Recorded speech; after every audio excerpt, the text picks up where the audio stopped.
বর্ষার আগেই চাঁদপুরের হাইমচরে মেঘনায় ভাঙন শুরু হয়েছে। এরই মধ্যে বিলীন হয়েছে প্রতিরক্ষা বাঁধের অন্তত ১০০ মিটার এলাকা।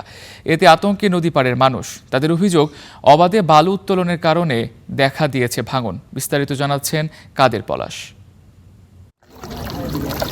হাইমচরের চরভৈরবী ইউনিয়নের গাজীনগর এলাকায় মঙ্গলবার ভোর থেকে হঠাৎ শুরু হয়েছে মেঘনার ভাঙন।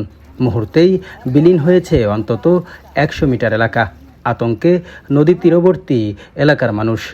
রাত্রে তো একটু বাতাস বুতাস হয়েছে, সবাই গেছে গা।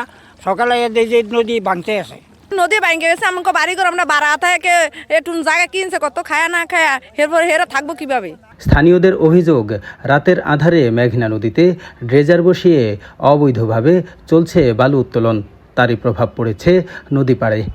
ডেজারে মারি কাটছে গতকালকে রাত্রে, সারা রাত্রে বইরা মারি কাটছে। তো আমরা তো ভাবছি যে ওই বলগেটে বালু নিতেছে, আবার তুফানও হয়েছে কালকা। ঘটনাস্থল পরিদর্শন করেছে পানি উন্নয়ন বোর্ড। একটি ড্রেজার জব্দের পাশাপাশি ৫ জনকে আটক করেছে পুলিশ। আমাদের প্রতিরক্ষা কাজে লাঞ্চিং অ্যাপ্রন কিছুটা ক্ষতিগ্রস্ত হয়েছে। স্থানটি আমরা প্রতিনিয়ত অবজারভেশনে রেখেছি। চাঁদপুর সদর ও হাইমচর উপজেলার মেঘনা নদী তীর প্রতিরক্ষা বাঁধ রয়েছে ২৩ কিলোমিটার। বাঁধের আওতায় নেই আরও ৭ কিলোমিটার। কাদের পলাশ, স্টার নিউজ, চাঁদপুর।